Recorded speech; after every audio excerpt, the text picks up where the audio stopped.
one of my best friends growing up, we were a few months apart in age, was diagnosed with hypertrophic cardiomyopathy. Okay. And he sought out advice, and better or for worse, the advice was, suboptimal.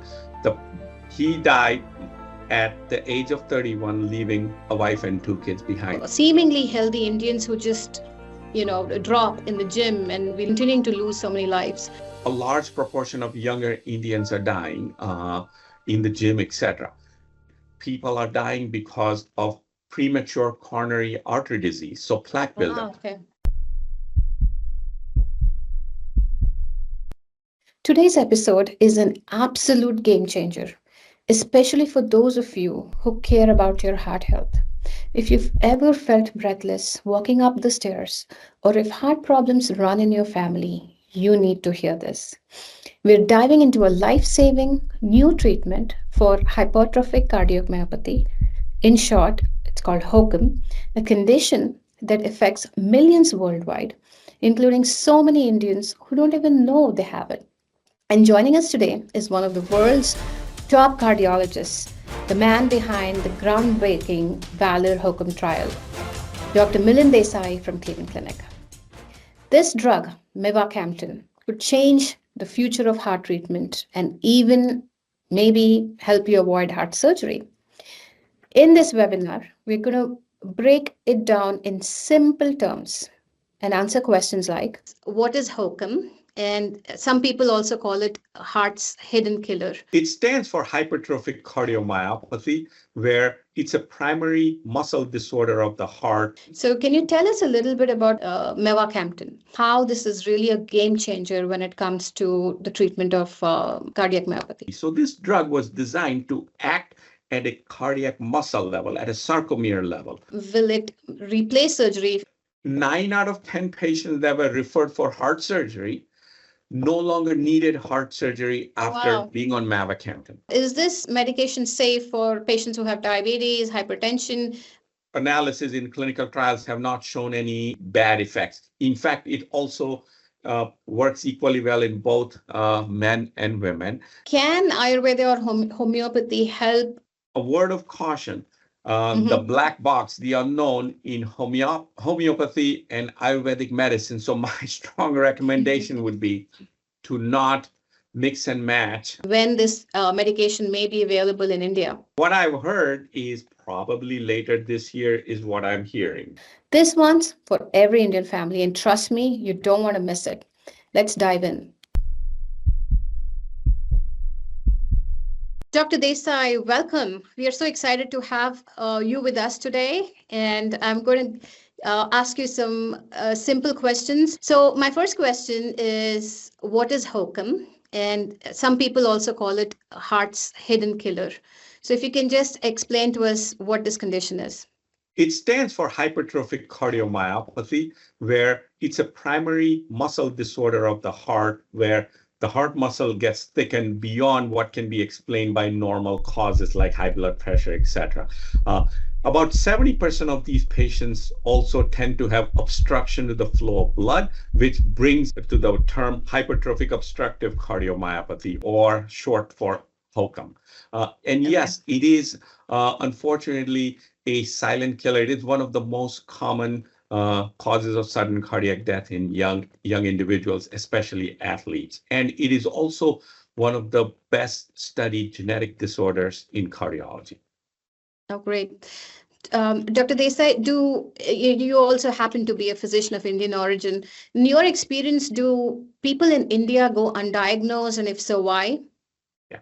So yes, as it specifically relates to hypertrophic cardiomyopathy, it is an equal opportunity offender. That's the way I look at it. The prevalence is thought to be about 1 in 500. So I'll give you a rough math statistic. In United States, based on that calculation, you would expect to have about 1 million patients with HCM. We know of maybe 150, maybe 200,000 patients. That means even in USA, there's about 75, 80, 85% patients are undiagnosed, underdiagnosed, or misdiagnosed. As best as we can tell, the prevalence is very similar even in Indian population.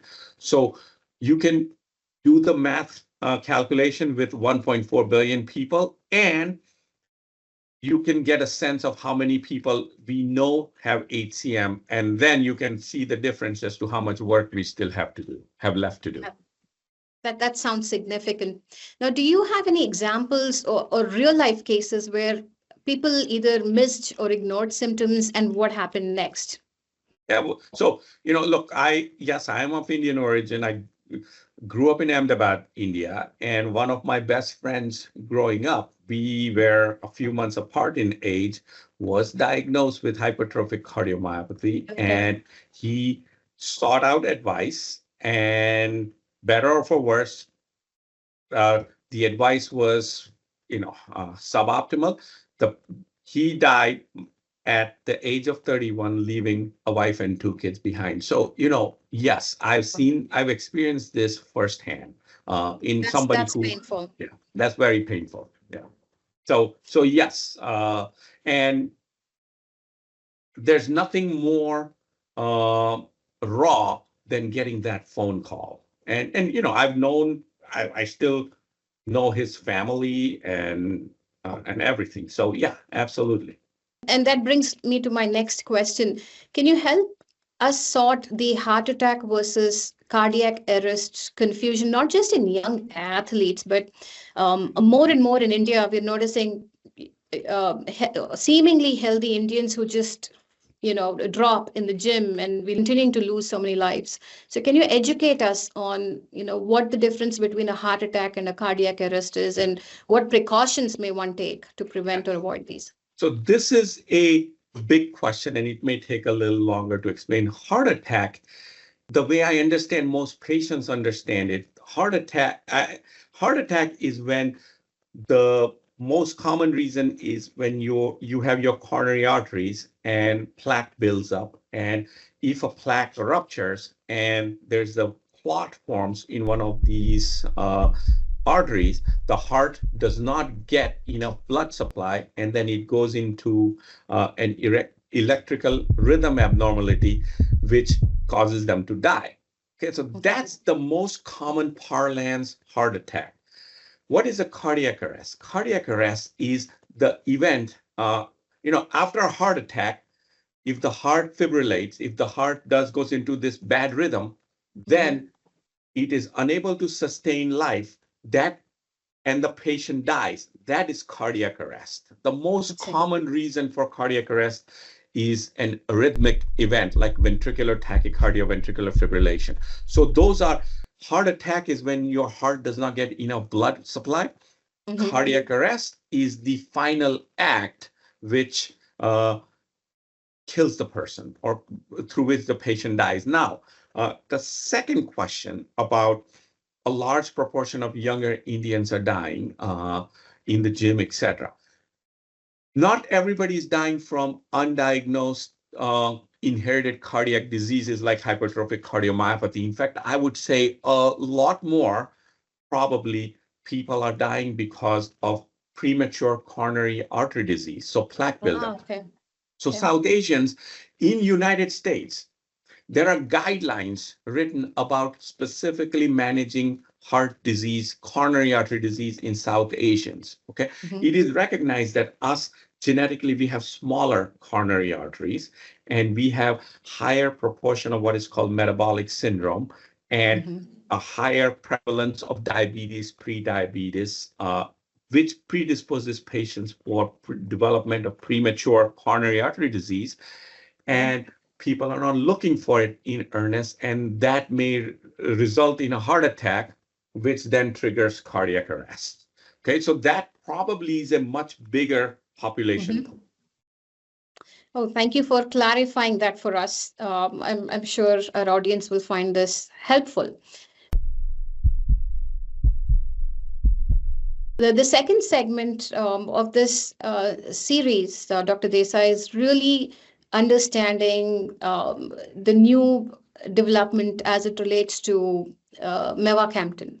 So can you tell us a little bit about what this drug is and how you were involved in the study, and how this is really a game changer when it comes to the treatment of cardiac myopathy? So yes, Mavacamten is one of these precision drugs that was developed specifically for hypertrophic cardiomyopathy. So in HCM, I'm going to call it HCM. Okay. The heart is functioning, it's contracting a lot more vigorously than it needs to. It is not using energy efficiently. So this drug was designed to act at a cardiac muscle level, at a sarcomere level. So there's where it reduces the hyperfunctionality of the heart. Okay, so think about it: you're rowing boat in a river, and too many people are rowing, and not everybody's rowing in the same direction. The boat's not going to go forward. So Yes. the drug shuts off some of these rows, some of these rowing. So only it makes the heart function more efficiently, and by taking the edge of contractility. So that's the fundamental premise of its mechanism of action. Okay. So Mavacamten, now for the first time we are dealing with a precision drug specifically for this condition.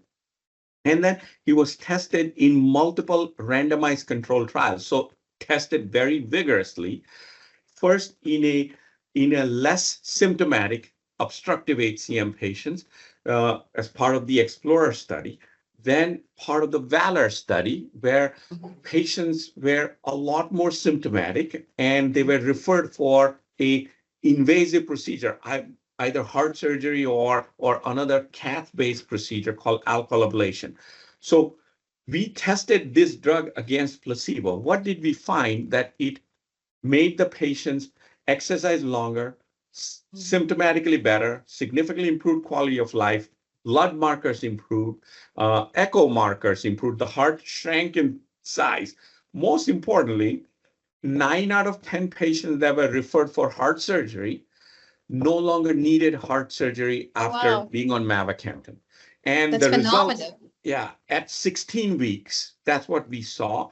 And we have continued to follow those patients. Even at 2 years, there was a sustained improvement in their symptoms, quality of life, to a point where at 2 years, 90% of those patients have not gone for heart surgery.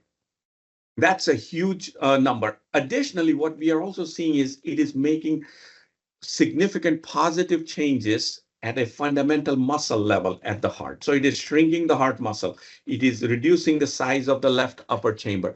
All these things are associated with bad outcomes if you let them go awry. So my hope and expectation is, if this drug stays in the market long enough and we have long enough follow-up, not if this drug stays in the market, but if we have long enough follow-up, we may see improvement in long-term survival.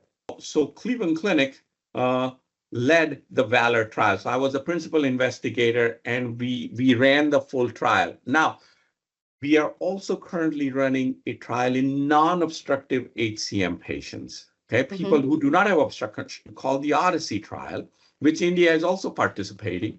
And this trial, we should have the results by hopefully later this year in 2025. Additionally, we have published results on more than 6,000 patients who were treated in the United States on Mavacamten, and it has shown excellent results. Oh, you just answered my question, whether this drug can replace surgery. So you're telling me not only will it replace surgery, in some cases, you're also seeing improvement in survival and quality of life, which is excellent to hear. Yeah, we don't know about the survival yet, but certainly quality of life and wall thickness, etc. And look, surgery is not going away. Okay, there will be plenty of patients. I think the rising tide floats many boats. So what's going to happen is we are going to probably make more diagnoses, and then there will be more patients to treat, and some of them will not be good candidates for Mavacamten or may need something more than Mavacamten. It's not this or this. It is, we now have more toolboxes in our bag. And then, ultimately, I think it's good for the patients. So, Dr. Desai, whenever there's a new medication in the market, certain amount of, a doubt, among patients. So let's talk a little bit about perhaps, the common questions that, patients may ask. One is around side effects and some of the myths that especially we see among the Indian patients. So my first question is, will this drug make me too dependent on medicine? So it is not a drug that has addiction potential. Okay. It does not have addiction potential, first and foremost. But yes, you have to take the drug for the effect to happen. And the hope is if you take it for a longer term, does it change the milieu of the heart where you may need less of it or you may not need it? We don't know the answer to that yet. Okay. But, the flip side is if you are symptomatic with obstructive HCM, then if you don't take medicines like this, then your options are surgery or alcohol ablation. The sad part is there are not too many good centers on this planet that can offer high quality surgical procedures. You come to Cleveland Clinic, we can do an excellent job, world class, best in the world services, but there ain't too many Cleveland clinics around. True. And my next question was, is this medication safe for patients who have diabetes, hypertension? What is the eligibility criteria for the medication? So the medicine is, at this point of time, approved for obstructive hypertrophic cardiomyopathy with symptoms, who have a required amount of wall thickness that is needed. So hypertension, diabetes, those things, subgroup analysis in clinical trials have not shown any bad effects. In fact, it also works equally well in both men and women. And it also works, there's no difference in signal if you're genetically positive or genetically negative. Of course, look, the drug is a cardiac myosin inhibitor. So if the heart is going this, its plan is to do this, but there may be a small proportion of patients where it goes awry and does a lot more than what it needs to do. That's why frequent echocardiograms are a requirement that has been placed by the FDA in the United States. And my assumption is in India, once it gets rolled out, there will be some similar guardrails in place. Great. Now, Dr. Desai, as you know, Ayurveda or homeopathy is practiced quite a bit in India. Can Ayurveda or homeopathy help alongside this treatment? Do we have any studies or any data that suggests that, patients can continue their Ayurvedic treatment along with this medication? So there is no data that suggests, again, I'm an allopathic physician, okay, and I'm aware of the whole Ayurveda and all that history in India. No data that suggests an improvement there. Now, a word of caution, especially Mavacamten, the way it is metabolized through the system, it is metabolized through the liver, something called cytochrome P450 system. Okay. And so there's a potential for drug-drug interactions. So if you are taking Mavacamten, you have to look out for certain drugs that it may interact with and switch them to the type of drugs that it doesn't interact with. This is allopathic medicine. So you can imagine the black box, the unknown in homeopathy and Ayurvedic medicine. So my strong recommendation would be to not mix and match without talking to your doctor. In fact, my recommendation would be to not mix and match. Thank you so much for clarifying. That's a question that comes up pretty frequently among our patients. And this drug almost sounds too good to be true. And the big question, Dr. Desai, is, what do you know, or if you can advise us on when this medication may be available in India? I don't make the rules. I don't set the marketing policy for the company, which is Bristol Myers Squibb. But what I've heard is probably later this year is what I'm hearing. Again, that is a question that I cannot answer. That would have to come from the company representative. Thank you for clarifying. Now, can Indian patients come to Cleveland Clinic for this treatment? Do they need to stay in Cleveland, or if they're interested to visit Cleveland Clinic for this particular treatment, what would the plan look like? So the problem there is, as I alluded to, in United States, this drug can only be prescribed under what is called a REMS program. Okay, so every patient has to sign up on a government mandated website. Okay. I'm signed up, my nurses are signed up, and once I prescribe the drug to you, then you need periodic echoes once a month for the next 3 months, and then every 3 months. That is subject to change. So Okay. this and plus the insurance logistics, etc. So right now, the answer is no.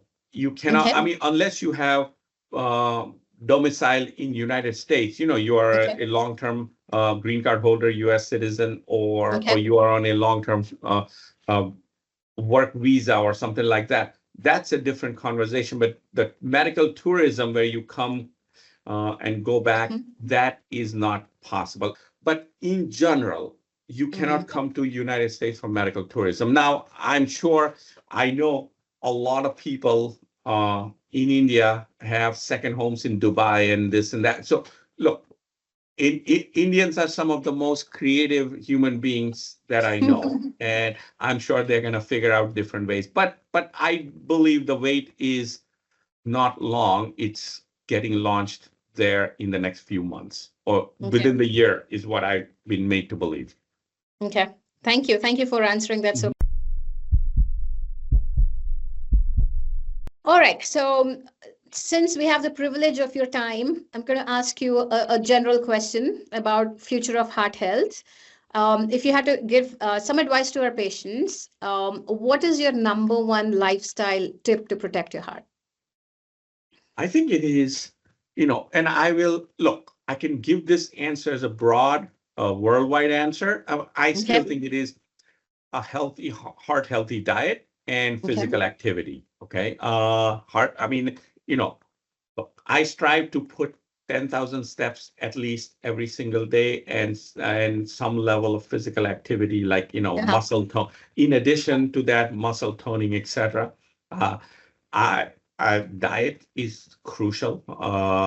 Indian diet tends to be a lot carb heavy, not enough protein. A fair number of people tend to be vegetarian, and that needs to be recognized. The biggest problem I see from India are looking at, insider looking in or outsider looking in, however you want to consider it. A lot of fast food, a lot of, you see all these social media videos and everybody's into these refried vada paos and these deep fried sweets and the fast food, like I saw I just recently saw some street vendor making bhaji pav, and they were like, he put like 5 slabs of butter in before he even started. I mean, and then everything has cheese, that grated cheese on it. The diet, long hours, not getting enough exercise, and pollution. I think these 4 things are predominantly driving a lot of the early heart disease situations in India. It sounds multifactorial. In addition to the genetic piece. Yes, which doesn't help either, right? Yeah. So one more question. How Cleveland Clinic is bringing heart innovation to India? So, I think, there's a lot of cultural ambassadors that have roots in India that now work in the Cleveland Clinic. We have people like you who are our national representatives who connect the right patient with the right physicians here. We have, like I alluded to, Odyssey trial that I'm running on Mavacamten, for example. We have Indian representation. So there's opportunities of affiliate hospitals. There's physicians come there. I know one of my good friends, Nick Madeira, was there teaching surgeons how to do surgical myectomies. So having an open channel. I did catch up with him. We did a similar webinar with him. Having this open channel of free information flow back and forth is important. We have, postdocs and research fellows who are coming over to train, do research, etc. And the other important thing is, in this field of AI or this blossoming field of AI, I think there's a lot of symbiotic opportunities between the two countries. And now the world has become basically one open playground. So, I think there's only good things coming in the future. Yeah. No, I mean, it all sounds so encouraging, and you hit the nail on the head. I think AI is the future, and we can't wait to see what unfolds in this space with the United States, India, Cleveland Clinic, India. So next question, it's really a true or false question. If you don't have chest pain, your heart is fine. False. And if you can explain it in a sentence, why? Yes. So often heart attack, the way people think about it, should have symptoms. But even a heart attack, if you are a long-standing diabetic, you may have alternate presentations of heart attack and may not have chest pain. Okay, having heart disease is different than having a heart attack. Heart disease could be, your heart muscle can be thick from a cardiomyopathy and you may not know. Your ECG may be abnormal from an electrical problem and you may not have symptoms. You may have plaque buildup, calcium buildup in your coronary arteries, and till it results in blockages or narrowing, you may not have symptoms. So, and your cholesterol may be through the roof, and you definitely do not have symptoms from that. You can have an aortic aneurysm that can grow till it gets to a point where it bursts. Your first symptom may be after it bursts. Okay, and you may not have any symptoms before that. Eye-opening. Yeah. Thank you. Yeah. Thank you for clarifying that. Another question: HOCM is often misdiagnosed. True or false, and why? Yes. It is misdiagnosed because people are not connecting the dots. They're not, symptoms often are similar to other diseases like heart attack, or often they do some basic testing, don't find major issues, and then say you are anxious. The three most common reasons for misdiagnosed HCM is it's a benign murmur. You have asthma, you have asthma, or you're anxious. These are the three most common diagnoses. Anxious, I wouldn't think about that. Anxious, absolutely. So it is important to be very diligent in history taking as well as imaging, and you have to go the full distance. We have a full complex protocol how we diagnose these patients, and unless you have gone through the full spectrum of testing and risk stratification using these testing, I don't rule in, or I certainly do not rule out HCM. Okay. Now, my last question for the day. If a patient is diagnosed, or the primary diagnosis India is HOCM, and they wanted to validate this diagnosis, can this be done through a virtual second opinion? 100%. We have, so Cleveland Clinic has an absolutely wonderful service where the patients can, you can contact it's called The Clinic. It's our virtual second opinion arm. You can contact them. You can send them all your files, including CDs, etc. They will collate them in one place, and then they'll identify the appropriate physician. And the physician can generate a written report or can do a video visit like this after review of the data. So absolutely, and I do these very frequently. In fact, I have one coming up tomorrow. I did That's one great. yesterday. So it's great to know, but also wanted to share a good news with you that we have a company in India, IMAS Healthcare, which is now partnered with the Clinic by Cleveland Clinic. So patients in India can reach out through our office, and we'll be able to help facilitate those second opinions. But I'm glad to know that this is an option also through your office.